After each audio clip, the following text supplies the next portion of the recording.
Hey, everybody, welcome back to Winnemac Hockey. We're continuing to talk about the free agency frenzy that is underway. We previously talked about Edmonton, and now we're going to talk about the Detroit Red Wings, who have who have made a heck of a splash so far. I don't think I've ever seen a team be this aggressive on day one. They are going out and getting absolutely everybody that they can to beef up this team. So let's go through who they signed.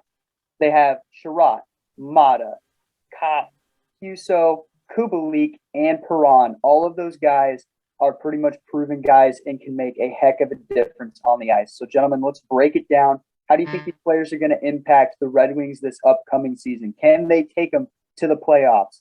Finally, Jake, we'll come to you. So I think their theory here is the Blues have been making the playoffs. So let's just take every single one of the players that they have ever had and put them on a team. Let's recap. Today, they signed David Perron and Ville Husso, two Blues that played with the team last season. They also traded Nick Leddy for Oscar Sundqvist and I believe Jake Wallman. So the Blues are giving up a lot of their players to the Red Wings, as well as, you guys should know, the Blackhawks players, with Pia Suter leaving for the team last free agency. They signed Dominic Kubalik today.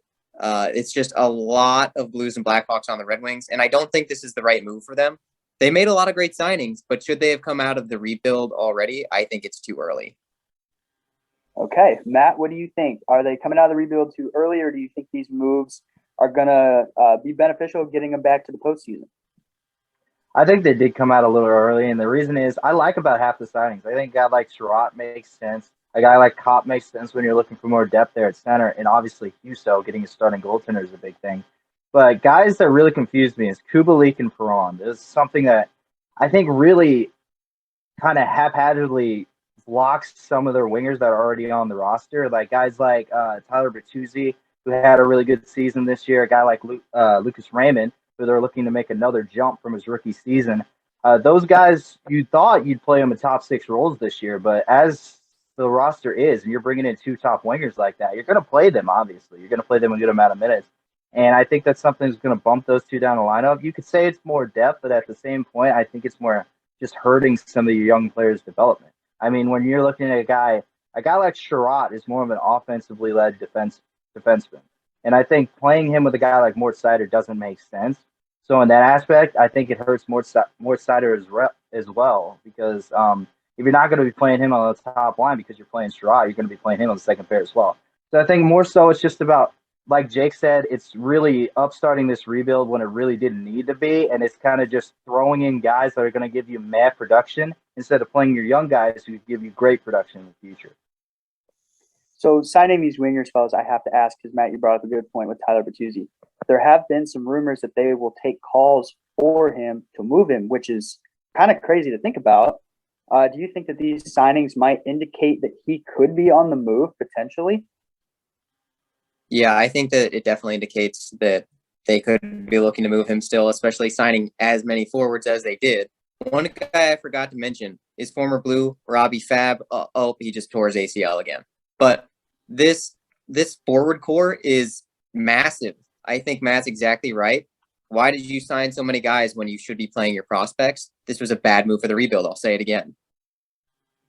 Okay, so one more thing that we'll talk about real quick here is the contracts that these guys signed for. Were there any that you think were overpays or steals potentially, or do you think that they were all pretty moderate signings that were reasonable? I think that these were all pretty good contracts. I think that the Husso deal could be a risk. They signed him for only 3 years, so it's not too bad. But he hasn't had very many years to prove himself. He's had one NHL season. If it doesn't work out, they're obviously trying to make a push. If Husso isn't ready for that push, Detroit isn't ready for that push. Other than that, I think that the Perron signing was fantastic. This guy is a point-per-game player. He was great with the Blues. I'm a little salty that he left, but I hope the best for him. Mm-hmm. Matt, any other thoughts to add about the contracts, or do you agree with Jake here? Yeah, I think for the most part, most of these contracts are good. I would say it's maybe a little bit of an overpay for a guy like Ole Mata, because as we were talking about in our LA video, he was more of a guy like that was more so of a defensive defenseman this year and worked really well in their system.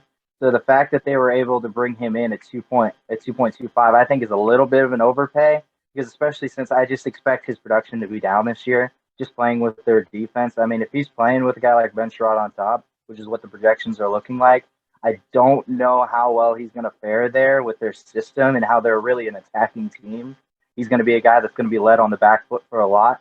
So paying a guy like that for 2.5, yeah, he's going to get a lot of minutes for you, but I think production-wise, maybe a tiny bit of an overpay, but other than that, most of the contracts make sense. All right, fellas. So, yeah, Detroit definitely made some moves, and we'll see how it pans out for him this upcoming season. Definitely going to be an interesting team to keep an eye on with all of the moves that they have made. So for those of you watching, let us know what you think about Detroit's moves so far. Do you like them? Do you love them? Or do you hate them? Let us know, and we'll talk hockey with you. We'll see you next time on Winamac Hockey.